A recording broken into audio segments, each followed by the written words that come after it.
نحمده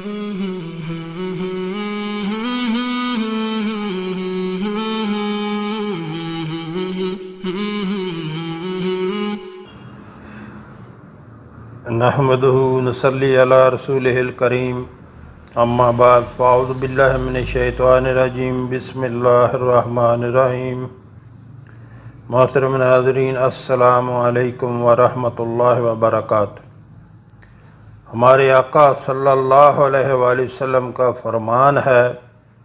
کہ سلام کو عام کرو اور لوگوں کو کھانا کھلاؤ، یہ بہترین عمل ہے۔ یعنی سلام سب کو کرو، چاہے کوئی جاننے والا ہو یا نہ جاننے والا ہو، سب کو سلام کرو اور لوگوں کو کھانا کھلاؤ، کہ یہ بہترین عمل ہے۔ اور ارشاد باری تعالی ہے سورہ دہر میں، اللہ تعالیٰ کا فرمان ہے سورہ دہر میں، وَيُطْعِمُونَ الطَّعَامَ عَلَىٰ حُبِّهِ مِسْكِينًا وَيَتِيمًا وَأَسِيرًا انما نطعمکم لوجہ اللہ لا نرید منکم جزاء ولا شکورا، جس کا ترجمہ ہے، اور باوجود یہ کہ خود ان کو طعام کی خواہش ہو اور حاجت مندوں، فقیروں، یتیموں اور قیدیوں کو کھانا کھلاتے ہیں، اور کہتے ہیں خالص خدا کے لیے کھلاتے ہیں، نہ تم سے عوض کے خواستگار ہیں، اور نہ الحمدللہ نحمدہ نصلی علی رسولہ الکریم اما بعد فاعوذ باللہ من الشیطان الرجیم بسم اللہ الرحمن الرحیم۔ محترم ناظرین، السلام علیکم ورحمۃ اللہ وبرکاتہ۔ فرشتوں کی طرح صفوں کو درست کرو، اللہ تعالیٰ کا ارشاد ہے، والصافات صفا، سورۃ الصافات آیت نمبر 1۔ قسم ہے قطار در قطار صفیں باندھنے والوں کی۔ سیدنا عبداللہ بن مسعود رضی اللہ تعالیٰ عنہ سے روایت ہے، اس سے مراد فرشتے ہیں۔ سیدنا قتادہ رحمۃ اللہ علیہ کہتے ہیں، فرشتے آسمانوں میں صفیں باندھے ہوئے ہیں۔ امام مسلم نے حذیفہ رضی اللہ تعالیٰ عنہ سے روایت کیا ہے، انہوں نے کہا کہ رسول اللہ صلی اللہ علیہ وآلہ وسلم نے ارشاد فرمایا، ہمیں لوگوں پر 3 چیزوں میں فضیلت دی گئی ہے۔ نمبر 1، ہماری صفوں کو فرشتوں کی صفوں کی طرح بنا دیا گیا ہے۔ نمبر 2، اور ساری زمین کو ہمارے لیے مسجد بنا دیا گیا ہے، ہم کہیں بھی جو ہے ہم نماز پڑھ سکتے ہیں، صرف واش روم اور قبرستان میں نماز نہیں پڑھ سکتے، باقی جہاں چاہے آپ نماز پڑھ سکتے ہیں۔ نمبر 3، اور اگر ہم پانی نہ پائیں تو اس کی مٹی کو ہمارے لیے ذریعہ طہارت بنا دیا گیا ہے، کہ اگر آپ کو پانی نہ ملے وضو کرنے کے لیے یا غسل کرنے کے لیے،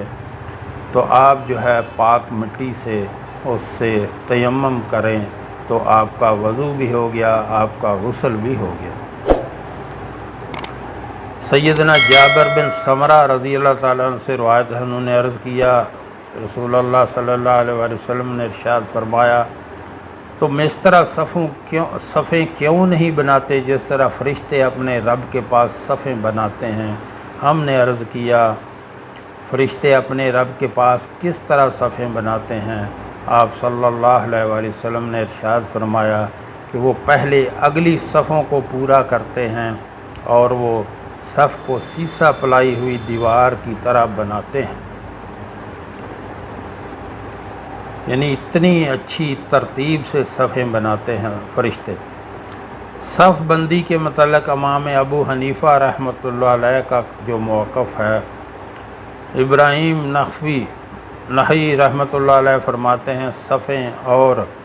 شانہ برابر کرو اور گچ کرو، ایسا نہ ہو کہ شیطان بکری کے بچے کی طرح تمہارے درمیان داخل ہو جائے۔ امام محمد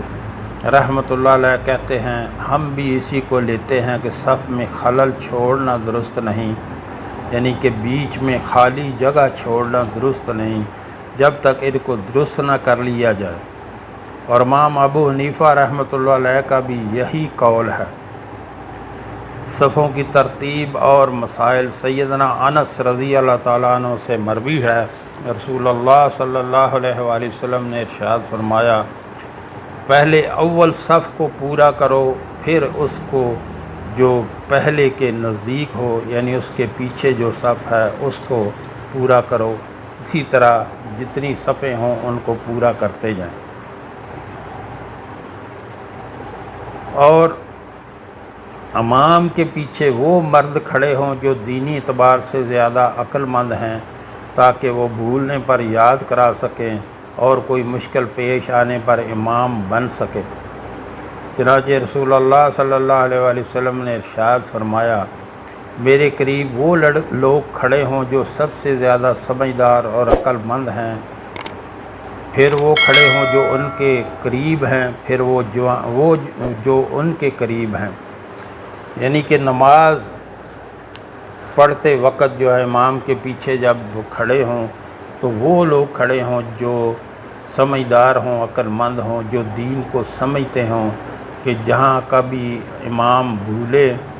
تو وہ اس کو یاد کرائیں، اور اگر امام کے ساتھ کوئی حادثہ پیش آتا ہے،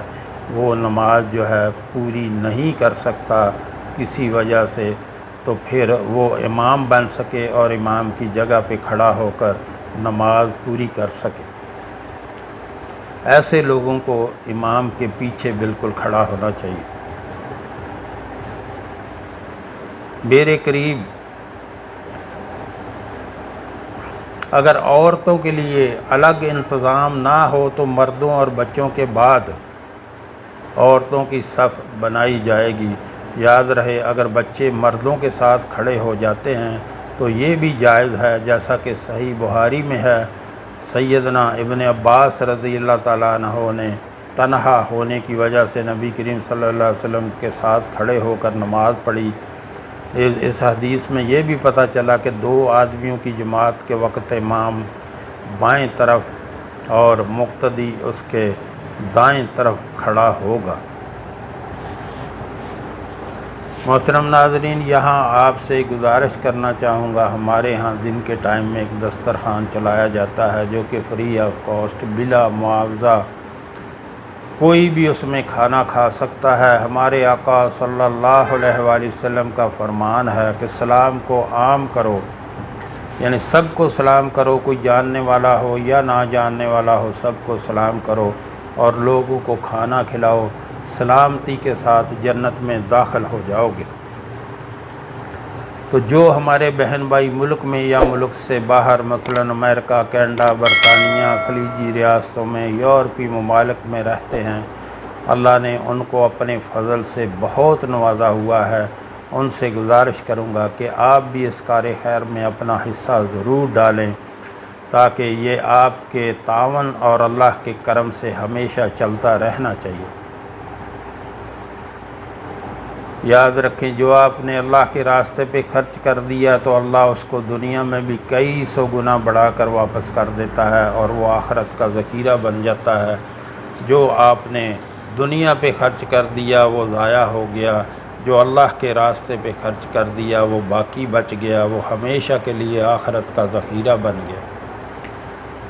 تو اپنی سیلری میں سے یا اپنے کاروبار میں سے ایک ترتیب بنا لیں کہ مہینے کا 5% یا 10% یا جتنا اللہ آپ کو زیادہ توفیق دے، نکال کے اللہ کے راستے پہ خرچ کیا کریں اور اپنے لیے آخرت کا ذخیرہ بنائیں، لوگوں کی دعائیں لیں۔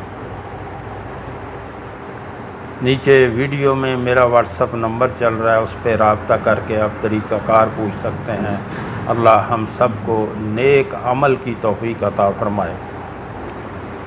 سیدنا انس رضی اللہ تعالیٰ عنہ فرماتے ہیں، میں نے اور ایک یتیم لڑکے نے ہمارے گھر میں نبی کریم صلی اللہ علیہ وسلم کے پیچھے کھڑے ہو کر نماز پڑھی، اور میری والدہ ام سلیم رضی اللہ تعالیٰ عنہا ہمارے پیچھے کھڑی ہوئی تھی۔ ستونوں کے درمیان صفیں بنانے سے اجتناب کیا جائے، سیدنا انس رضی اللہ تعالیٰ عنہ فرماتے ہیں ہم رسول اللہ صلی اللہ علیہ وسلم کے دور میں ستونوں کے درمیان صف بنانے سے بچتے تھے، اور پہلی صف میں کھڑے ہونے کی فضیلت سیدنا براء بن عازب رضی اللہ تعالیٰ عنہ سے روایت ہے، رسول اللہ صلی اللہ علیہ وسلم ہماری صفوں میں ایک جانب سے دوسری جانب چلتے ہمارے سینوں اور کندھوں کو چھوتے جاتے اور فرماتے تھے کہ صف میں اختلاف نہ کرو ورنہ تمہارے دلوں میں اختلاف پیدا ہو جائے گا، اور یہ بھی فرمایا کرتے کہ بلا شبہ اللہ عز و جل پہلی صفوں والوں پر اپنی رحمت نازل کرتا ہے اور اس کے فرشتے ان لوگوں کے لیے دعائیں کرتے ہیں۔ تو کوشش کرنی چاہیے پہلی صف میں، یعنی جلدی گھر سے نکل جائیں یا اپنے دفتر سے یا اپنے کام سے، اور پہلی صف میں جو ہے شامل ہونے کی کوشش کریں، اور دوسروں کو محترم ناظرین خود پر ترجیح دیں، وہ بہتر ہے۔ اللہ آپ پر زیادہ کرم کرے انشاءاللہ جب آپ اپنے دوسرے مسلمان بھائی کو خود سے زیادہ ترجیح دیں گے تو آپ کی اللہ کے نظر میں آپ کی شان بڑھے گی، آپ کے درجات بلند کرے گا۔ یعنی اپنی جگہ چھوڑ کر دوسرے کو جگہ دے دیں پہلی صف میں، یہ اپنے بھائی کا خیال رکھنا ہے۔ بلا شبہ اللہ عز و جل پہلی صفوں والوں پر اپنی رحمت نازل کرتا ہے اس کے بعد، اور اس کے فرشتے ان لوگوں کے لیے دعائیں کرتے ہیں۔ اور صف کی داہنی جانب کھڑے ہونے کی فضیلت بہت زیادہ ہے، یعنی رائٹ سائڈ پہ امام کے پیچھے کھڑے ہونے کی بہت زیادہ فضیلت ہے۔ سید عائشہ رضی اللہ تعالیٰ عنہا سے مروی ہے، رسول اللہ صلی اللہ علیہ وآلہ وسلم نے ارشاد فرمایا بلا شک و شبہ اللہ تعالیٰ صفوں کے داہنی طرف کھڑے ہونے والے لوگوں پر رحمت نازل کرتا ہے اور فرشتے ان کے لیے دعائیں کرتے ہیں کہ جو لوگ امام کے رائٹ سائڈ والی جو پچھلی صف پہلی صف ہے، رائٹ سائڈ والی امام کے پہلی صف میں کھڑے ہوتے ہیں، امام کے پیچھے جو پہلی صف ہوتی ہے اس میں رائٹ سائڈ پہ کھڑے ہوتے ہیں، ان کی فضیلت بہت زیادہ ہے۔ تو اللہ تعالیٰ جو ہے ان پر اپنی رحمت نازل کرتا ہے اور فرشتے ان کے لیے دعائیں کرتے ہیں۔ تو محترم ناظرین، جو ہم نے پڑھا، جو ہم نے سنا، اللہ ہمیں اس پر عمل کی توفیق عطا فرمائے۔ وآخر دعوانا الحمدللہ رب العالمین۔